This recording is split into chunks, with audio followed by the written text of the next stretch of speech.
첫 시간 기독교윤리의 실제를 접근하는 틀을 말씀을 드렸는데 특히 마지막 기독교윤리의 그 실제를 이해할 때 우리가 성경을 파편적으로 보지 않고 전체적으로 또 한 덩어리로 또 모든 것이 하나님 중심으로 성경을 보는 것이 얼마나 중요한가 하는 것은 이 기독교 윤리학 정립에 있어서 아주 결정적인 부분입니다. 왜냐하면은 성경을 하나님 중심적인 성경 전체가 언약 성취의 구조로 이루어져서 성경 한 본문 한 귀절 어떤 한 사건도 언약을 신실하게 이루어 가시는 하나님 아는 지식 거기에 귀결되지 않는 것이 없다. 이런 입장이죠, 우리는. 그런 입장을 우리가 견고하게 확립을 하지 않으면 어떤 현상이 나타나는가 하면 특별히 이제 기독교 윤리학 정립에 있어서 실제 부분에 들어가면은 실제라는 것은 사도 바울이 에베소서에서도 부부간에 아내는 남편을 순종하고 남편은 아내를 자기 몸처럼 사랑하라 이런 단편적이고 파편적인 고민이 얼마나 많습니까? 베드로전서에도 너희들이 사회생활 할 때 까다로운 주인 앞에서도 하나님 섬기듯이 그렇게 하라 이런 이야기.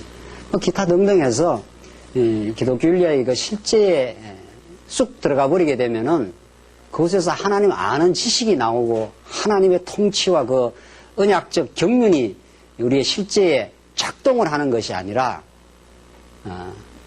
그냥 실제의 방법론적인 어떤 지침 혹은 좀 더 심각하게 말하면 규범이 되어버립니다. 그렇죠? 남편은 아내를 어떻게 하고 아내는 어떻게 해야 된다 하는 규범이 되어버리는 거예요. 이게 신율법주의가 되는 거예요. 율법주의만 무서운 게 아니에요.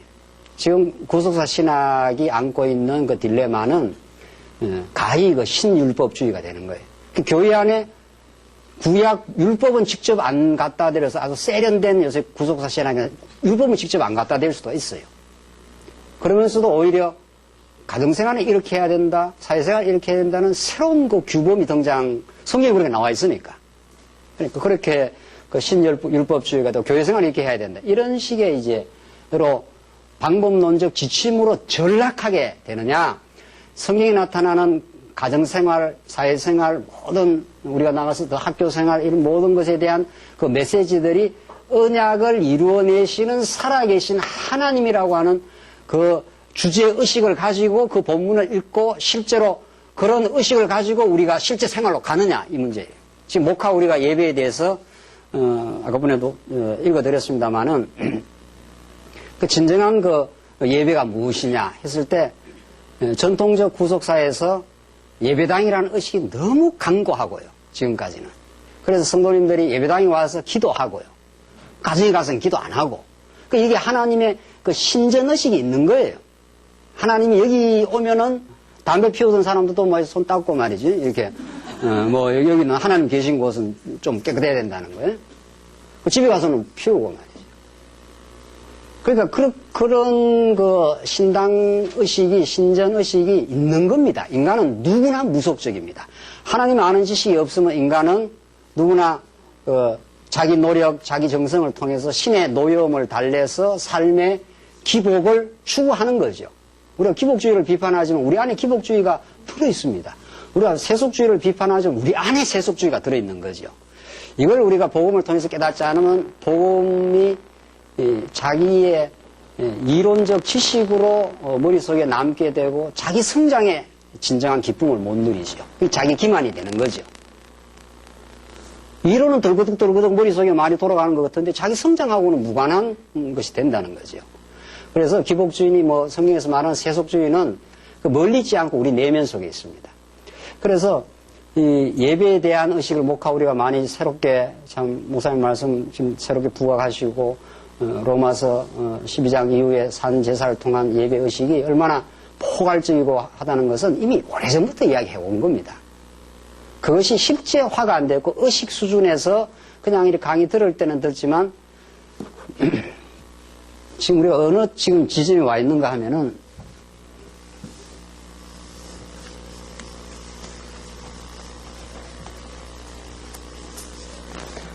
예수님 오신 이후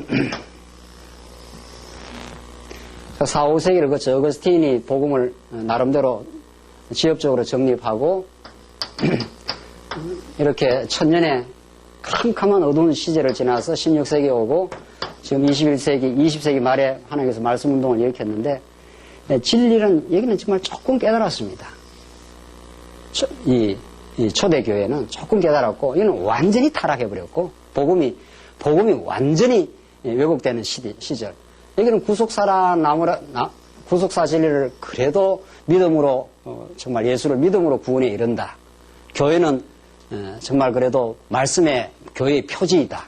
그리고 성례를 하고 신실한 권증을 한다. 그게 이제 빗나가는 이제 지점인데 그나마 이때보다야 그래도 종교개혁자들을 통해서 하나님의 주권이라든가 영광을 드러낸 거죠. 그게 조금 이렇게 발전한 거죠.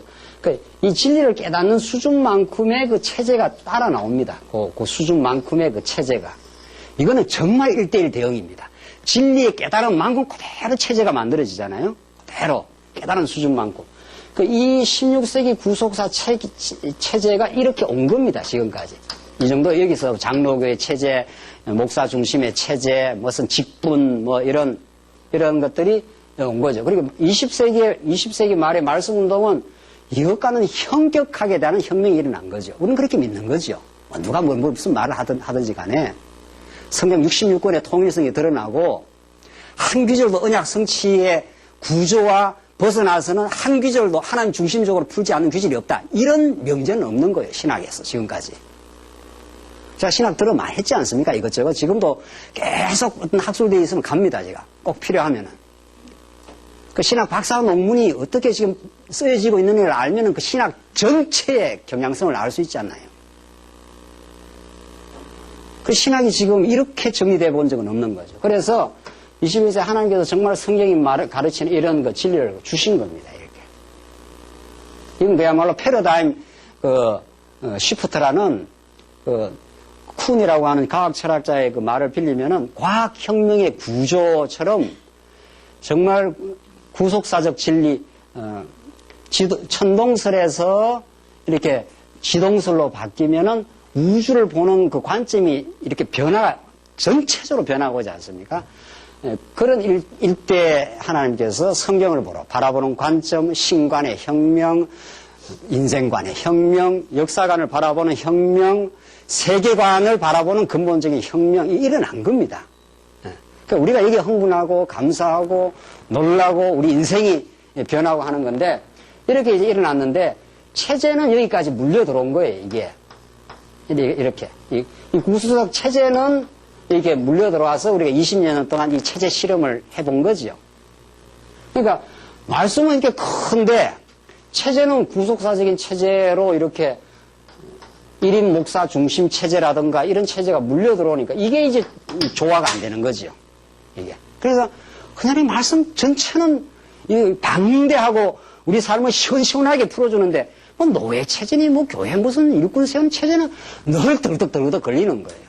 이거 아닌데 이런 거 어려움이 너무 있어 왔는 겁니다. 이거 이제 이 정도 수준에서 이 정도 체제가 나온 거면 이 정도 진리의 본격적인 체제가 나오면 본격적인 체제가 나와야 되지 않겠어요? 이런 뭐가 나와야 되지.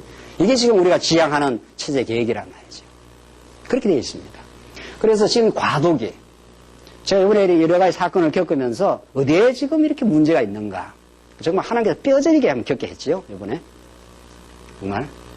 이걸 겪으면서 제가 전에는 대략 그 이론적으로 확인하고 따라왔는데 실제 경험을 해버렸어요. 이제는. 하하, 이거 정말 교회관이 뭐냐? 교회가 허물어진다니. 이렇게 된 거예요. 어때야 교회가 허물어지는 거냐? 어떻게 해야 교회가 교회가 뭐기 때문에 허물어지느냐? 이거죠. 그걸 뼈저리 경험하고 정말 감사하네요. 정말. 그래서 지금 기존 교회 이런 체제가 진리는 이렇게 현격하게 전체적으로 드러나 버렸는데 체제는 온색한 거예요. 성도님들이 지금까지 이렇게 해온 것이 500년의 그 전통은 무섭습니다.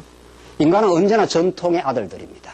전통으로 벗어날 수 없습니다. 전통으로 벗어나는 건 위로부터 오는 계시의 말씀에 새로운 발견이 아니면 전통으로 벗어날 수가 없어요. 누구나 다 이미 어느 가정에서 어느 교회에서 이렇게 살아온 그 길들여져 온, 좀 부정적으로 말하면 그게 있는 거예요. 그러니까 그게 교회예요. 그런 교회관이 있는 거예요. 우리 속에는. 그걸 어떻게 탈색시켜내고 그로부터 해방되고 진정한 신령한 교회관으로 가느냐는 그 과제가 있는 거죠. 지금. 그래서 이거 털어내기입니다. 여기에서 만들어진 이거 이제 털어내고 우리가 이렇게 정말 우리를 자유케 하는, 진리로 자유케 하는, 그 자유케 하는 체제가 방향이 확고하게 정립되지 않습니까? 이런저런 요번에 과정들을 겪으면서 정말 이게 정말 자유하는 체제구나. 그렇게 지금 하나님께서 이렇게 말씀을 이렇게 전진시켜 온 겁니다. 당연히 이 체제가 이쯤에서 나온 체제가 이렇게 변혁돼야 된다 하는 것은 필연적인 귀결이죠. 이게 뭐 우리가 이렇게 하자 해서 하는 게 아니고 진리가 이렇게 전진하면은 그런 체제가 형성되는 거죠, 이제. 그렇죠? 우리는 진리의 이끌림을 받는 사람들이지 우리가 뭘 하자는 게 아니잖아요. 네. 그렇죠? 우리가 하자는 건 언제나 숲으로 돌아가더라고요. 우리가 하자는 게 나오면은 하나님께서 하신다는 것이고 하나님께서 우리 진리를 깨닫게 하신다는 것이고 하나님께서 이런 진리의 현격한 새로운 깨달음을 그 복으로 주셨기 때문에 그 진리를 따라가면 그런 대로 되는 거죠. 전에는 그렇게 불편한 게 많은 거예요. 네, 불편한 게. 이거 아닌데 말이지. 왜 이렇게 옹색하나 말이지. 이 체제가 이런 포괄적인 진리를 담을 수 있나 말이지. 노예할 때마다 무슨 규칙 나오고 뭐 나오고 말이지. 이거 아닌데 말이지. 왜 이렇게 우리가 옹색한가? 그게 이제 털고 나가는 거죠. 하나님께서 이 경험을 정말 잘하게 한 거죠. 정말. 그래서 정말 지금 우리가 기독교 윤리학의 실제 지금 부분을 다루는데 이 교회에 대한, 이 교회 아닙니까? 신령한 교회. 이 신령한 교회에 대한 바른 정립이 있어야 이 교회 간의 정립은 예수님이 누군가를 알아야 되고 하나님이 어떤 분인가 알아야 돼요. 그게 결국 뿌리로 올라가요. 결국 진리 그 자체이신 하나님은 누구신가. 이쪽으로 올라가는 거죠. 그러니까 여기서부터 정립되기 시작하면 여기가 잘 정립되면은 교회의 하나님의 나는 영원한 하나님의 자녀요 그리스도의 지체라는 복음적이고 영원한 정체성의 확립, 이 진리의 깨달음, 자신에 대한 확립으로부터 가정, 사회, 학교가 다 열려져 나가는 거죠. 새롭게 봐져가는 거죠. 그렇죠? 그래서 실제화라는 것은 이 이상과 실제, 이것은 말이 학문적으로 말해서 기독교인이 예수 그리스도가 생활의 주인이다 이 말 아닙니까? 우리 삶의 주인이다. 그리스도가 우리에게 하나님 나라라고 하는 이상도 주시고 그것을 성취시켜 주신다는 거예요. 이렇게 약속을 해놓고 약속하신 다음에 베드로를 변화시켜 가지고, 그렇죠? 베드로 같은 사람이 있으면 하나님 나라가 이루어지겠어요? 베드로는 자기 배반의 삶을 살았지 않습니까? 내가 죽을지언정 예수님 따라가겠다고 했지 않습니까? 그런데 결정적인 딱 위험한 찬스가 오니까 자기 말을 뒤집어 엎지 않습니까? 그게 인간이라고요. 그게 인간이라고요. 그러니까 성경에서 베드로는 즉 누구의 모습이에요? 우리의 모습이에요. 우리의 모습이라고. 우리의 모습이라는 것도 좀 어벙벙하네요. 나의 모습이라고요. 그렇죠? 그렇게 성경에서 베드로 사건을 복음서에다 꼬박꼬박 기록해놨어요. 그것도. 꼬박꼬박 여러 번 보라고. 여러 번. 한 번만 가르치면 또 잊어버리니까. 네가 베드로야 이렇게 하는 거예요. 네가 베드로야. 우리는 베드로는 할 말이 없는 거죠. 은혜에 감격할 수밖에 없는 거죠. 그래서 베드로를 통해서 교회가 세워지고 베드로가 그렇게 담대했지 나갔지 않습니까? 나중에는 성령의 오순절 성령 오시고 나서 그렇게 담대할 수가 있나요? 베드로가 날 죽이라 이 말 아닙니까? 그래서 교회가 세워지지 않습니까? 예루살렘 교회가. 그걸 베드로의 지나온 그 실수와 부인 사건을 하나님께서 베드로의 가슴 깊이 박아놨기 때문에 자기가 교회를 세웠다 할 수 없게 하신 거죠. 그래서 하나님만 찬양하도록 만든 거죠. 그게 하나님의 전략이죠. 그렇죠? 그래서 어제 교회에서도 이렇게 설교하다가 베드로가 부인했다 하는 걸 이야기를 했는데 그 베드로가 부인한 게 아니에요. 한번 생각해 보시죠. 베드로가 부인했습니까? 네? 하나님께서 어떻게 하시죠? 어떻게 하게 하셨어요? 에이, 그 부인하겠다는 건 너무 맞는 말씀인데, 어떤 상황을 연출시켜서,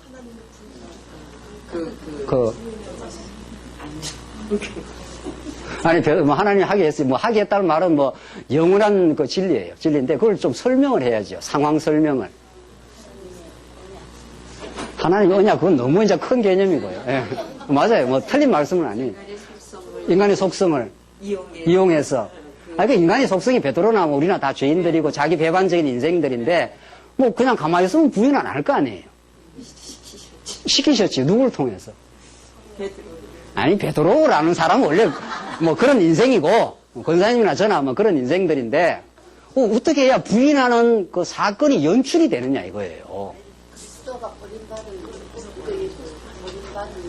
그리스도가 버림받은, 가 조금 관계가 없고, 종을 통해서, 무슨 종을 통해서요?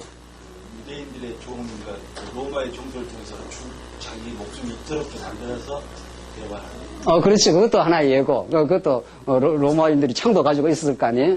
걸리면 죽여버린 다음에 이제 예수를 따르는, 뭐 그런 위협적 요소도 있었고, 또 누구도 등장시켜요? 그것도 맞아요. 그것도 중요한. 뭐 그런 게 없으면 베드로가 뭐 부인하겠어요. 지금 위험이 온다 싶으니까 부인한 거 아니에요. 이게 걸렸다 싶으면 죽을 것 같으니까. 그거 맞아요. 네, 맞습니다. 더 직접적으로. 누가 와서 베드로한테 물었지 않습니까? 너 예수와 같이 있었지 않았니? 자기가 위험해지는. 그런 사람이 등장해야 부인한다니까요. 여러분이나 저나 다 부인하는 자기 배반의 죄성을 다 가지고 있어도 상황이 연출이 안 되면 죄를 안 짓습니다. 범죄가 안 되는 겁니다. 그러니까 예수를 알아본 사람이 세 사람이나 등장해서 꼭꼭 물었지 않습니까? 너 예수와 같이 있었지 않았니? 그럼 누가 그런 사람을 보냈습니까? 예? 우리 너무도 지당하신 말씀이시죠.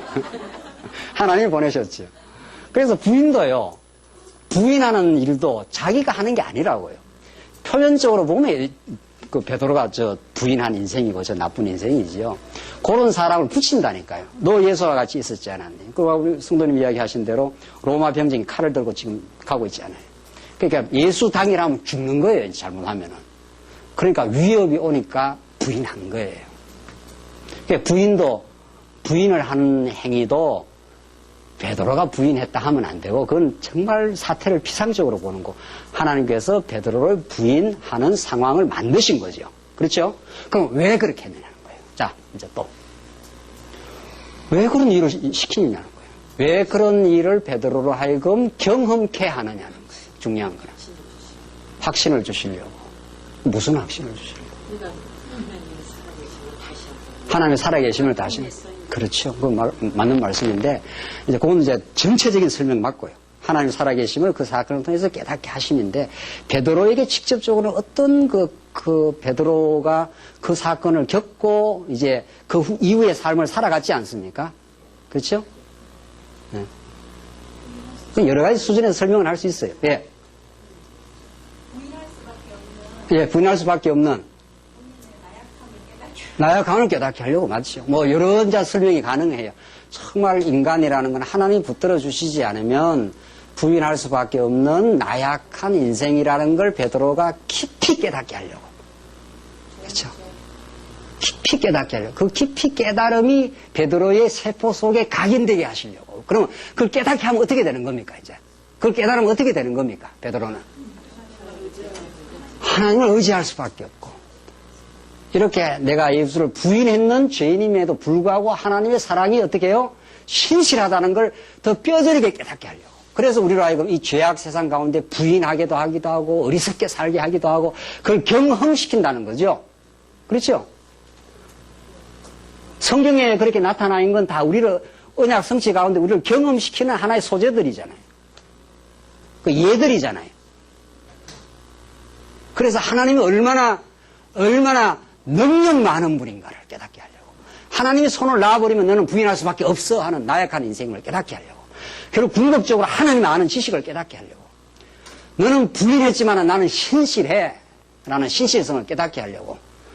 너는 놔두면 망가지는 인생이지만 나는 영원히 너를 사랑해 이런 하나님을 깨닫게 하려고. 그렇죠.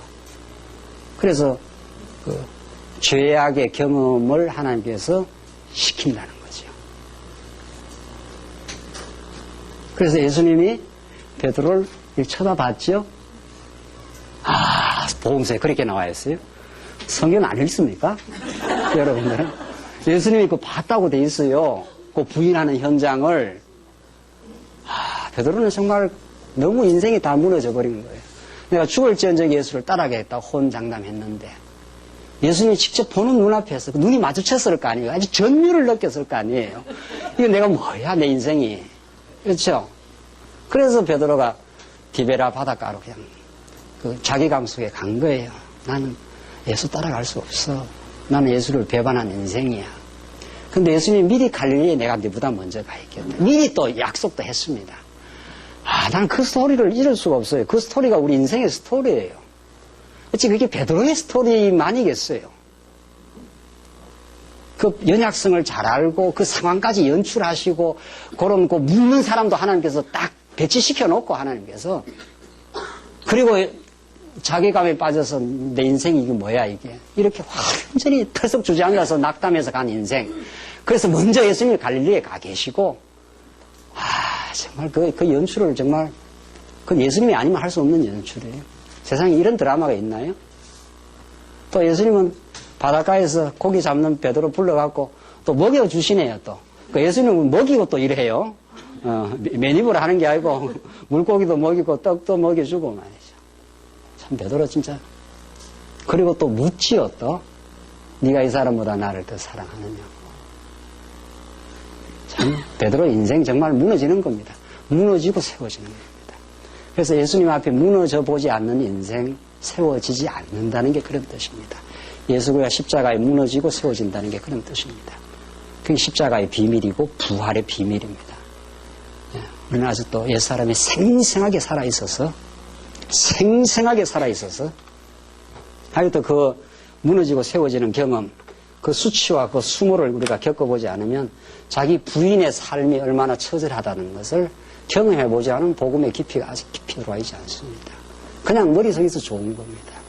그러나 베드로는 자기가 무너져 봤기 때문에 예수님의 그 눈이 맞닿았기 때문에 하나님이 할 수 없습니다. 내가 이제 하나님 나라를 내 스스로 이룰 수가 없습니다.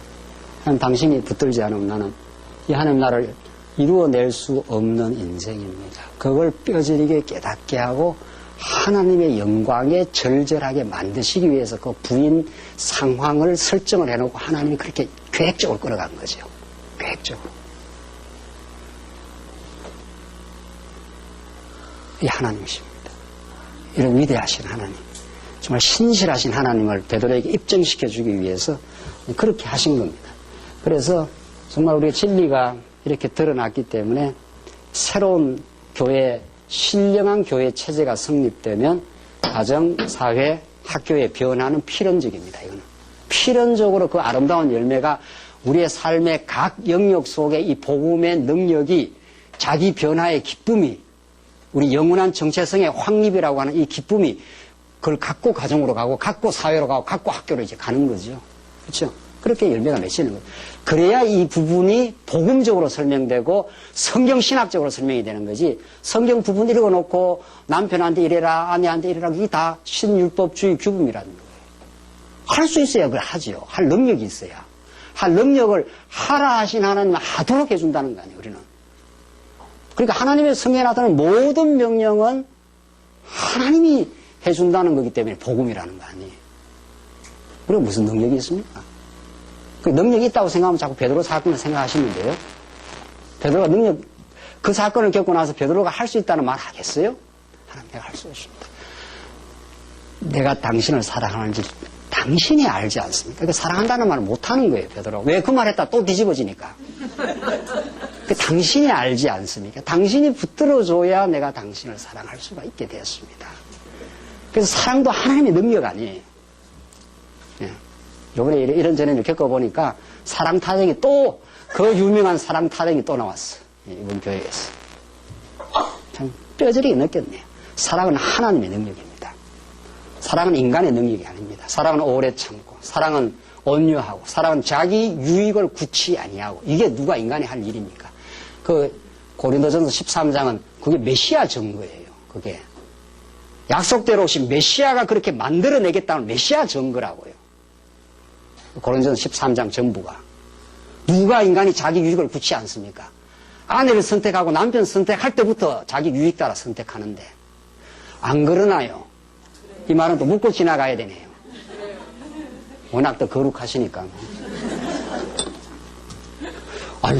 제일 그래도 순수한 관계가 부부 관계고 뭐 이런 관계들인데 거기부터 벌써 이익이 작동을 하는데 저 사람보다 이 사람 만나면 내한테 더 좋겠다는 거 아니에요.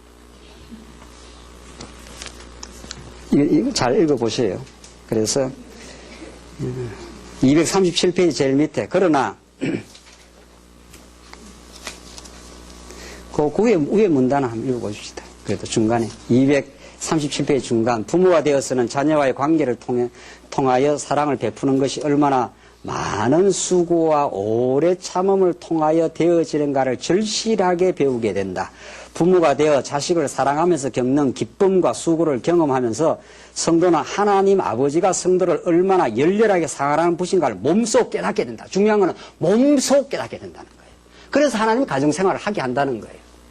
그냥 가정생활을 이렇게 치열하게 안 해보면은 그냥 하나님 우리를 사랑하는가 보다 이렇지만 부모가 되어서 자식 사랑하는 것이 그렇게 정말 기쁨이요 엄청난 대가 지불이요 수고라는 것을 우리 부모들하면 다 겪지 않습니까? 그걸 이제 겪어본 사람은 하나님이 우리를 사랑하시기 위해서 얼마나 많은 수고를 하시는가 그리스도를 통해서 그걸 이제 안다는 겁니다. 그래서 가정생활을 충실하게 하는 것이 기독교 신앙의 바탕이라는 게 그런 뜻입니다. 부부관계도 마찬가지고요. 부자관계도 마찬가지고.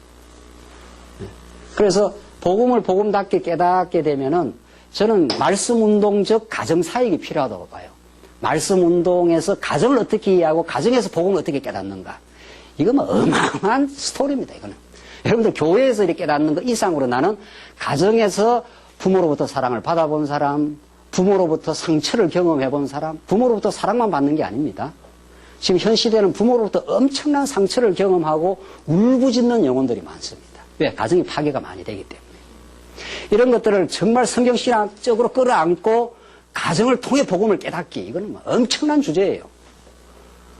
저는 이 주제에 누군가 전문적으로 뛰어들고 누군가가 이것을 몸소 경험하고 이걸 정말 자녀를 키우면서 부부 생활을 해보면서 이걸 신학적으로 반성하고 깨닫고 하는 것은 저는 말씀운동에서 어마어마한 주제라고 봐요.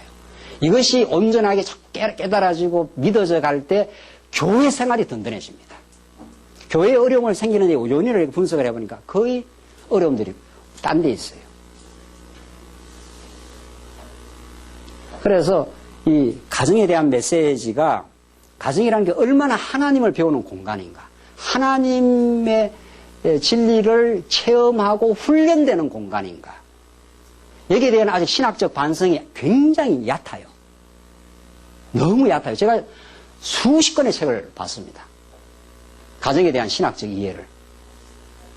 제가 가정에 어려움을 겪으면서 어릴 적부터 이런 어려움을 겪으면서 또 결혼하고 또 아이 낳고 아이 어려움을 겪으면서 많이 문제의식을 가지고 가정에 대한 그 책들을 읽어왔는데 거기에 대한 신학적 반성이 신학적 성찰이 너무 피상적이에요. 그게 거의 뭐 방법론적 수준이에요. 뭐 남편한테 이래 하는 게 좋다, 아내한테 이래 하는 게 좋다, 아이는 이래 하는 게 좋다. 그런 수준이에요. 그런 것들이 다 무용한 건 아니지만은 아내가 남편을 뭐 이해해 주라 뭐 이런 얘기 무용한 건 아니지만 중요한 건 그 가정을 통해서 하나님 배우기예요. 하나님을 배운다는 게 우리 최고의 절대 명제인데 하나님을 알게 하기 위해서 예수를 보내고 우리를 교회에 멤버 되게 하고 가정생활을 하게 하는 거 아닙니까? 그건 아직 제가 볼 때는 거의 황무지예요. 누군가가 이 문제의식을 가지고 저는 그런 그 글쓰기를 하려고 하는데 시간이 허락하는 대로 거기에 대한 이해, 거기에 대한 정말 공감, 거기에 대한 아픔의 나눔 이런 것들은 앞으로 성도님들 우리 앞으로 자녀 세대들 가정 어려움 비일비재할 겁니다. 지금도 있고요. 그걸 신학적으로 어떻게 이해할 건가? 신학적으로. 자, 부모가 되어서 하늘 아버지의 마음을 경험하는 거, 부부 생활하면서 이게 어려운 부분들이 왜 생기는가 하는 걸 통해서 그리스도의 뜻을 배워가기. 이런 것들 엄청난 깊이를 가지고 할 수 있습니다. 이거는 인간의 본질적인 문제를 터치하면서 신학적 반성을 해나갈 수 있는 거거든요. 그래서 또 성경이 그렇게 돼 있어요. 알고 보면 성경이 그 깊이를 터치한다니까요. 우리가 성경을 깊이 못 읽어서 그렇지. 우리는 그동안 구조를 강조해 왔는데 뭐 구조야 우리의 생명이죠. 구조야. 이 구조 속에 얼마나 밀도 있는 이 과정이 전개되고 있는지 모릅니다. 이 그 깊이는 우리가 다 몰라요. 죽는 데까지 사실은. 그래서 하나님께서 우리를 가정생활을 계속 하게 한다는 거예요. 계속 우리 죽는 날까지 가정에서 신학적 깨달음을 얻어갈 겁니다. 죽는 날까지. 자, 그 다음 단계는 그래서 부모가 자식을 살아가면서 겪는 기쁨도 있고 말할 수 없는 수고를 치르면서 그걸로 자식 하나 키웠다. 이건 세속 부모도 하는 거 아니에요. 그렇죠? 그래야 뭐 안 믿는 사람도 하는 거 아니에요. 안 믿는 사람 더 하지요. 어떻게 보면. 더 큰 인류대학 보내면 더 큰 기쁨을 누리지 따지고 보면. 그게 우리는 대수가 아니라는 거예요. 그걸 통해서 하나님이 보세요. 지금 30대 지금 젊은 부부들은 자식 대학 보내기까지 약 한 20년을 올인을 합니다. 지금. 그 올인하는 속에서 하나님 배우기가 없다면은 얼마나 많은 우리 인생의 많은 시간들이 하나님하고는 무관하겠어요. 그렇지 않나요? 지금 한국 사회가 그렇게 돼 있지 않나요? 지금 안 믿는 사람들이. 그러니까 우리는 자녀를 위해서 그렇게 하는 것 자체가 하나님 배우기라는 이 절대 명제와 관련이 돼 있다는 거예요. 부부 생활 말할 것도 없이요. 뭐 20대 후반에 만났든지 평생 이제 하게 되면은 어려움 있는 사람도 있지 않습니까? 그런 걸 통해서 심지어는 가정이 깨지고 나서 하나님 배울 수가 있는 거예요. 그런 사람은 이미 이루어진 사람들인데. 이런 사람은 그러면 뭐 다, 이 땅에서 그냥 어려움만 겪고 살아. 그게 아니라는 거예요.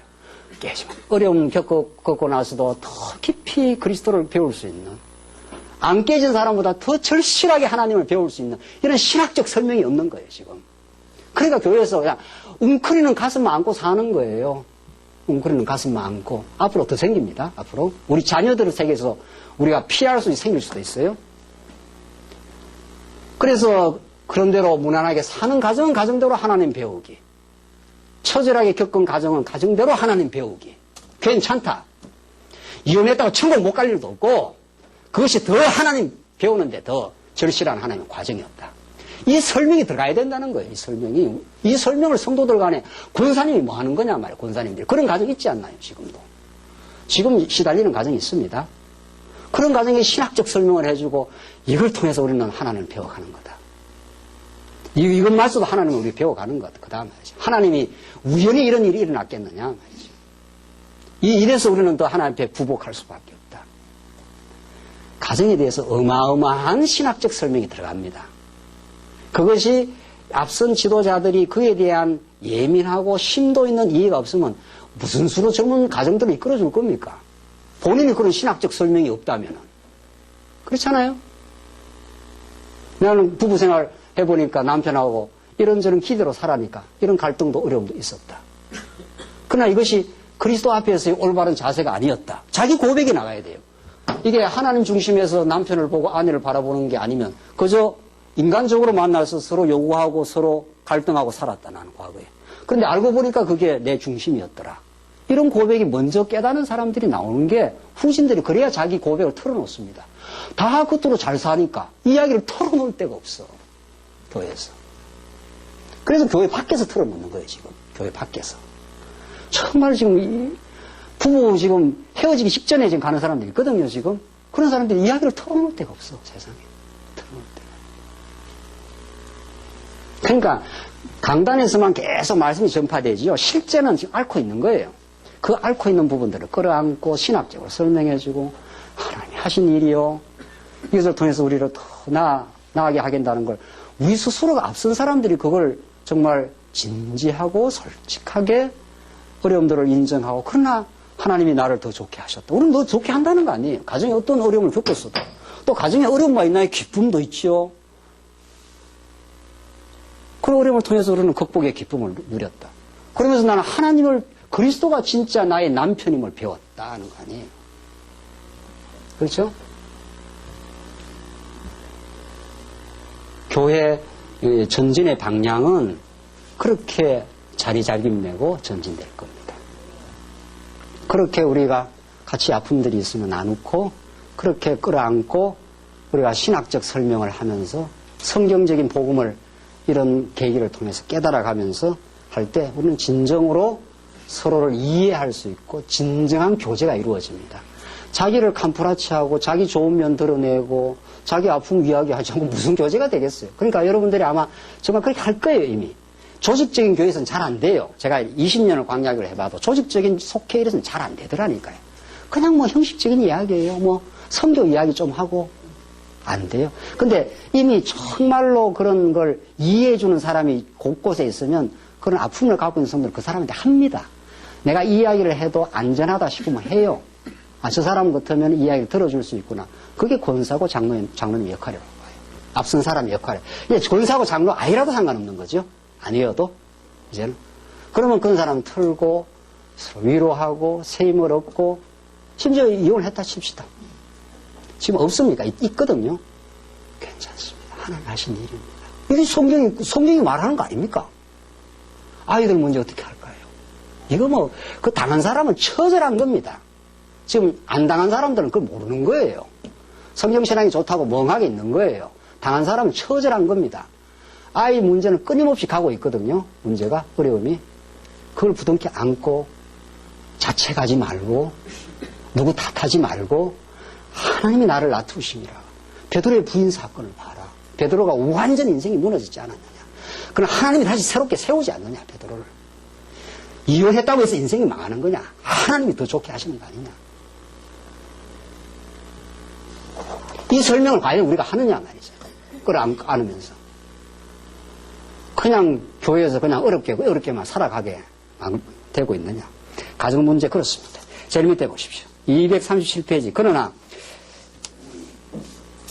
과거 이언론에 입각한 그릇된 교회 중심주의자들은 가정생활에 지니는 중요한 신앙적 의미를 간과하였다. 중요한 건 신앙적 의미다. 가정생활을 뭐 잘해보자 이런 게 아니에요. 뭐 잘해보자 한다고 잘해지는 것도 아니더라고요. 자기 믿음의 수준대로 우리는 하는 겁니다. 근데 중요한 거는 잘하게 되려면은 진짜 성숙한 가정생활, 성숙한 부부관계는 평생을 성숙해 가는 건데 저는 여러분, 우리 장로님들 계시고 하는데 짧은 그래도 한 30년 왔는데 30년 성숙하더라고요. 그 죽을 때까지 성숙하지 않겠나요? 그러니까 그것을 잘해보자고 해서 잘 되는 게 아니라 그것에서 어떤 부부관계 속에서 어려움이 있었다면 이것이 왜 이런 어려움 속에서 어떤 하나님 앞에 무릎 꿇으려고 하셨는가. 이게 중요한 거 아니에요. 그런 하나님의 신학적이고 신앙적 의미를 깨달으면 그것이 이제 극복이에요. 그것으로 이미 하나님의 뜻은 이루어진 거예요. 그러면 뭐 조금씩 좋아지는 건 말할 것도 없는 거죠. 하나님의 복음의 의미를 깨달아버렸는데 내가 부부 생활을 통해서 내가 얼마나 자기 중심적이라는 걸 깨달았다. 이 말이 나오는 거거든요. 부부관계라는 거 다 자기 중심적이니까 요구하고 끌어당기는 거 아닙니까? 부부관계가 가장 인간의 내면의 자기 중심적 죄성을 가장 발현시키는 것이 부부관계예요. 그게 깨달아졌습니까? 그렇게 내가 인간이 사랑한다고 만난 사람하고도 내 중심적으로 끌고 싶은 거 아니에요. 그렇죠? 그러니까 거기서 신앙적 의미를 우리가 깨달으면 참 마음의 기쁨이 정말 있습니다. 그게 실제입니다. 실제화되는 거. 이론만 있으면 뭐 할 겁니까? 그러니까 성경은 이론만 주시는 게 아니라 실제화되게 된다는 거 아니에요. 부부 생활을 통해서 내가 얼마나 죄인이라는 걸 깨달았습니다. 그걸 깨닫고 나니까 관계가 편안해졌습니다. 요구하는 게 많이 없어지고 그러니까 상대방은 요구 안 하면 상대방이 좋아지는 거거든요. 자꾸 요구하고 닥달하면 힘든 거거든요. 그래서 편안해졌어. 내가 하나님 복음을 내가 가정에서 누리게 되었습니다. 이런 이야기가 교제에서 하는 거 아닙니까? 그렇죠? 여러분들 교제에서 무슨 이야기 하십니까? 만날 해외 성경만 이야기 하십니까? 세상도 이야기해야 되겠죠. 우리 교제의 깊이와 그 내용이 무엇인가? 복음을 깨닫고 우리 교제한다는 게 뭔가? 좀 더 보십시다. 즉 보이는 제도적인 교회만을 절대시하며 강조하여 왔기에 가정은 상대적으로 그 신앙적 의미를 분명히 충분히 부여받지 못했다. 이게 신학적으로 그렇습니다. 지금 구속사 신학에서는 가정이 하나님 배우는 치열한 공간이라는 걸 신학적으로 분석을 못 해내요. 제가 수십 건을 봤다는 거 아니에요. 수십 건이 뭡니까 지금? 웬만하면 지금 돌아가는 가정상담학 이론들은 거의 다 훑었는데 최근에 제가 기독교 심리학을 자료를 준비하면서 신학적 분석이 약한 거예요. 뭐 상담 심리학적 이야기들은 많지요. 그걸로 안 돼요, 그걸로. 그걸로 될 것 같으면 인생이 변하고, 상담 심리학으로 인생이 변하고 가정이 진짜 변할 것 같으면 그걸로 해야 되겠지요. 심리 치료로 변한다면. 그거는 하나의 진단뿐이에요. 그 진짜 변하는 건 복음이에요. 진짜 우리를 변하게 하고, 진짜 우리 가정을 복음적으로 이해하는 것은 정말 이 신학이 있어야 된다는 거 아니에요. 그래서 가정의 신앙생활의 의미를 강조하는 것은 거의 모든 사이비 신앙 집단의 일반적인 경향이다. 그러나 가정에서 길러지는 신앙의 균형 감각과 훈련은 삶의 어떤 영역보다도 보다 중요한 의미를 가진다. 이게 사실은 말할 것도 없는 이야기인데 이렇게 제가 써놓은 것 뿐입니다. 알고 보면. 가정에서 길러지고 부모 자녀와의 상호작용이 그대로 사회생활에 나타난다는 거예요. 부모가 자녀를 존중하고 대화하고 하면 그대로 그 자녀는 그대로 사회생활에서 대화할 줄 알고 관계를 맺을 줄 안다는 거예요. 부모 자녀가 관계가 잘 안 되면 밖에 나가서 그대로 안 된다는 거예요. 이 가정학자들의 연구 결과예요. 그래서 가정생활 잘해보자 뭐 이런 뜻이 아니고 이야기를 잘 들으셔야 돼요. 그건 가정학자들의 분석이고 그런 것이 하나님을 배우는 것하고 관련되어 있다 이런 뜻입니다. 여러분들이 교회에서만 하나님 배우기라는 걸 위해서 확장시켜 나가는 거죠. 우리는 진짜. 그렇죠? 교회에 와서는 하나님 배우고 가정에 가서는 훌렁벗고 그냥 내 멋대로 사는 공간이 아니라 여기도 하나님이 계시는 공간이요. 하나님을 배우는 경건한 자리요. 하나님이 보내주신 사람이요. 이렇게 되는 거죠. 하나님이 주신 귀한 선물로서의 자녀요. 이렇게 되는 거죠. 거기서 신앙이 안 길러지고 어디서 신앙이 길러지겠습니까? 그렇잖아요? 그게 시간이 얼마나 많고 상호작용이 얼마나 많은 곳인데. 오늘도 집에 가면 또 상호작용 할 거 아니에요. 남편하고 자녀들하고. 거기서 훈련되지 않고 거기서 균형 감각이 안 잡힌 것이 어떻게 교회에서 되고 되겠느냐 말이죠. 그게 바탕이에요. 그게 바탕이에요. 그래서 옛 성현들은 이 복음을 모르는 사람들도 가정이 다 교육의 바탕이라는 그런 데서 나온 거예요. 그야말로 기독교는 그걸 중시하는 거죠. 여러분들 앞으로 분선이 뭐니 하는 모든 것들은 가정에서부터 교육이 시작되지 않으면 안 되는 겁니다. 그럼 자녀 학교 보내놨다, 교회 보내놨다 교육되는 게 아닙니다. 우리 학부형에도 하지 않습니까? 학부형들이 자녀를 생각하고 기도하고 자녀를 뒤에서 계속 신앙적으로 백업해주면서 그렇게 가야 이 애들이 교회에서도 교육이 되지. 집에서는 아무 교육 부재인데 신앙적 부모님이 저녁에라도 자일 때 애들 어리면 같이 기도라도 하자 같이. 우리 같이 기도하고 하나님 앞에 기도하고 자도록 하자. 뭐 이런 게 가정생활이거든요. 우리 애가 어려워가지고 중학교 때 그래서 어떻게 해줄 말이 없더라고요. 부모가 참 한다는 게 참 어렵더라고요. 그 저녁에 한번 불러가지고 같이 우리가 기도하고 우리 하나님이 우리 가정을 인도해 왔고 늘어주셨다. 우리 하나님 같이 기도하고 이렇게 자기로 하자. 그렇게 해서 군에 갔는데도 저녁에 같이 와서 이렇게 기도를 합니다. 우리 아이 하나님 지금 잘 길러줘서 참 감사하고 최고의 선물로 주셔서 감사하고 앞으로도 하나님께서 인도해 갈 걸 믿고 그렇게라도 해봤습니다. 얼마나 중간에 굉장히 뉴질랜드 갔다 와서 학교 적응이 안 돼서 힘들어 하다가 이렇게 마음에 정서적 안정을 찾아갔어요. 엄마 아빠가 저를 위해서 기도해주고 또 기도만 해주라니까 직접 불러서 같이 해주고 하니까 얼굴이 그때부터 조금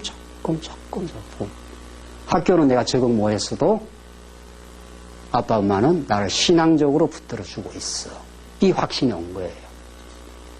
학교 적응 좀 못하면 뭐예요? 어때요? 학교 공부 좀 못하면 못하는 거지. 또 잘하면 잘하는 거지. 그러나 부모님을 통해서 하나님 살아계심을 조금 확인해 간 거예요. 가정은 그런 거더라고요. 그래서 얼마나 감사했는지 모릅니다. 다른 걸로 안 되는구나. 돈 뒷대줘가지고 대안학교 보내고 어쩌고저쩌고 해서 되는 게 아니구나. 하나님의 말씀으로 되고 하나님 앞에 무릎 꿇어야 되고 우리 부모가 하나님 앞에서 신앙으로 진지하게 살아가다 보면은 아이가 그것을 보고 자라가는구나. 가정은 교육 덩어리입니다. 그걸 얼마나 전통적인 교회에서 얼마나 가정에 심도 있는 아주 심오한 신학적 반성이 거기서 나올 수 있는데 그걸 많이 약화시켜 왔다. 그래서 가정에서 천국을 누리고 구체적인 신앙 교육을 거치지 않는 경우 그 어떤 영역도 그것을 대치할 수가 없다. 사회생활이야 뭐 사회생활 하다 말다 뭐 직장 들어가다 나오면 그뿐이지만 가정생활은 바꿀 수도 없잖아요. 뭘로 대치하겠어요? 즉 교회생활과 가정생활 그리고 사회생활은 각각 하나님이 통치하시는 영역으로서 각각의 독특한 특성을 가지고 있으며 그만큼 하나님을 배우고 의지하게 하는 섭리의 특징을 가진다. 이 점에서 우리는 가정생활의 신앙적인 의미를 조금 더 약화시킬 이유가 없다. 언약 성취사적 성경신앙은 교회와 가정, 교회와 세상, 가정과 사회를 포함하는데 이것을 이원론적으로 구분하는 그릇된 신학적 관점을 근원적으로 비판한다. 언약 성취사적 성경신학은 하나님 중심의 철두철미한 일원론적 신학을 주장하고 모든 삶의 영역은 하나님을 배워가는 의미로 수렴되고 각각의 영역은 나름의 신앙적 의미를 지니고 있다고 본다. 그들의 균형 있는 신앙생활이 필요한 것이다. 자, 이거 정리하고 오늘 마치죠.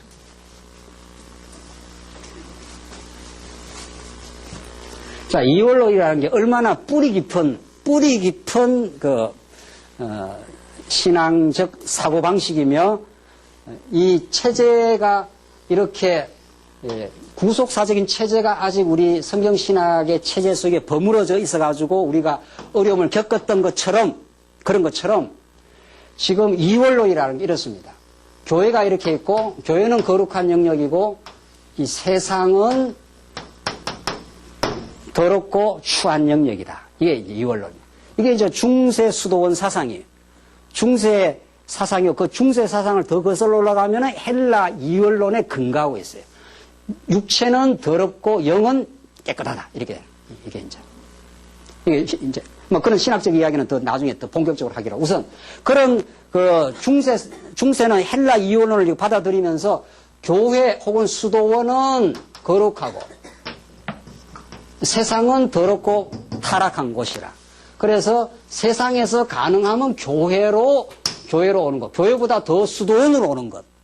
그래서 까르멜 수도원 이런 데는 아예 들어가면은 평생 세상에서 안 나와요. 까르멜 수도원 같은 가톨릭 수도원이 있어요. 평생. 그리고 그쪽으로 들어가면 하나님과 더 만난다는 거죠. 그래서 평생을 거기서 수도 생활을 한다는 거죠. 그래서 이 세상이 추한 곳이, 더러운 곳이에요. 그래서 돈 버린다든가 가정생활 한다든가 이런 것에 대한 의미 부여가 안 돼요. 가능만 하면은 이거는 최소화하고 이쪽에 와야 된다는 거예요. 그래서 진짜 수도사들은 이제 세상 생활 안 하고 수도원에 들어가 버리는 거 아니에요. 이게 이제 이원론이에요. 지금 이 중세 천년의 이원론, 그 종교개혁자들이 이걸 많이 비판을 했어요. 루터가 이걸 비판하면서 너희들만 성직이 아니다. 이게 이제 성직이죠. 여기 신부가 성직자 아닙니까? 여기는 평신도 아닙니까? 그 루터가 아하 아니구나. 하나님을 깨닫고 살아가는 모든 것이 거룩한 거구나. 이렇게 해서 너희들만 성직자가 아니라 구두수성공도 그것이 하나님을 믿고 그 구두수성 일을 하면은 그것도 성직이다. 이제 루터가 그렇게 말했어요. 그 베루프라고 직업이라는 것이 베루프라는 게 소명이라는 뜻인데 독일어로 직업 자체가 하나님의 부르신 거룩한 소명이라는 거예요. 여기서부터 중세가 확 밝아지기 시작합니다. 그러니까 신학 사상이 하나 바르게 정립되면은 세상이 얼마나 밝아진다는 뚜렷한 증거가 루터의 이런 그 베루프 사상입니다. 베루프라는 게 소명인데 이게 다른 말로 이게 직업이 된 거예요. 영어로 말하면 vocation, 하나님이 불렀다. 그 자리에 불렀다 하기 때문에 이게 나는 이렇게 교회의 무슨 목사, 뭐 신부는 아니지만 이 자리가 하나님 부르는 거룩한 직업이라 이렇게 본 거예요.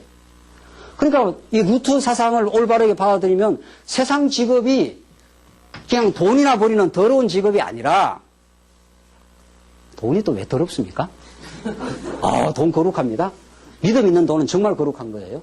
그래서 그런 게 아니라는 거예요. 하나님이 그 자리에서 구두수성공을 하면서 하나님이 이 자리에서 하나님을 배우게 한다. 이 구두수성 일을 통해서 구두를 고쳐주고 그래서 다른 사람을 편리하게 만들어주고 돈도 버리고 내가 살아갈 수 있도록 해주고 이 자리에서 하나님의 인도를 느끼고 손님도 하나님이 불러주는 거고 그 자리가 하나님 배우는 자리라는 거예요. 과연 우리 말씀운동에 이런 의식이 투철한가? 난 이게 아직도 이런 이원론이 우리 깊이 뿌리 박혀 있어요. 이런 구체제가 구체제 의식이 옛날 구체제 장로교 목사 중심 체제가 아직 있어서 목사님 안 계시면 허전해 한다든가 이게 전부 구체제들인데 아직도 이 이원론적인 의식이 우리 속에 많이 들어있어요. 그래서 교회당에 오면 좀 거룩한 거예요. 교회당 오면 담배 냄새도 지우고 뭐 한다는 거 아니에요, 자꾸. 여기가 거룩한 곳이니까. 밖에는 그냥 돈벌이 하는 곳이니까. 세상살이 하는 곳이니까. 천만에 말해서. 그게 아니라는 거예요. 이게 이렇게 바뀌어지는 겁니다. 이게 일원론. 하나님이 통치하시는 곳이 모든 것이 거룩합니다. 하나님을 아는 어떤 영역도 더럽지 않습니다. 하나님이 통치하시는 사회생활이 얼마나 거룩한 하나님 배우는 장소입니다. 이제 우리 다음 시간에 할 건데, 사회생활. 사회생활 의미 너무 중요해요. 사회생활 의미. 우리 남성 동지들이 얼마나 많은 시간을 사회생활을 하고 지냅니까? 거기에 신앙적 의미가 없다면은, 거기서 신앙적 의미를 못 찾는다면은, 교회당이 며칠 오는데요? 몇 시간 오는데요? 그렇잖아요. 그 의미 부여가 안 된다면. 그리고 루터만 해도 그 의미 부여를 상당히 했어요. 그 성경신학은 루터를 완전히 뛰어넘은, 루터의 구속사 신학을 완전히 뛰어넘은 전 체계적인, 전 우주적인 복음을 지금 말하는 건데, 당연히 사회생활이 여기서 예수를 자기가 예수 안에서 그리스도의 지체가 됐다고 하는 정체성을 확인한 사람은 당연히 사회생활이 하나님 배우는 공간이지요. 진짜 사업이라는 게 내 혼자 잘해서 되는 게 아니잖아요. 어떤 바이어도 붙여줘야 되고, 사업 거래자도 잘 붙여줘야 되고, 사업이 잘 될수록, 할렐루야, 하나님이 이 사업을 잘 되게 했다고. 하나님 찬양하는 자리라고. 안 믿는 사람하고 섞여서는 살아도 그 내면은 경건하고 기쁨이 있고, 하나님이 이 직장 생활을 하게 하는 거라고. 까다로운 그 사장을 붙여도 하나님이 이 까다로운 사장 밑에서 나를 혹독하게 훈련시키고 있다고. 그게 일원론이에요. 그게 일원론이라고. 그러니까 이 일원론적인 신앙이 정립되면 가정생활도 사회생활도 이제 우리 다음 시간에 좀 학교생활까지 가겠는데 뭐든지 하나님 배우는데 좋지요. 학교생활이 왜 부정적입니까? 예? 대안학교도 우리가 만들 수 있고요. 또 대안학교 만들어지기도 일반 학교 가서도 그것도 하나님 배우는 공간이에요. 우리 아이들을 너무 감싸도 사회 적응력이 떨어져요. 그러니까 그냥 일반 학교에서 배워도 거기서 세속적인 사상과 투철하게 싸워가면서 흔들려 보기도 하고 그래야 강건해지는 거예요, 결국은. 어차피 세상 속에서 살 건데, 우리 아이들이. 어차피.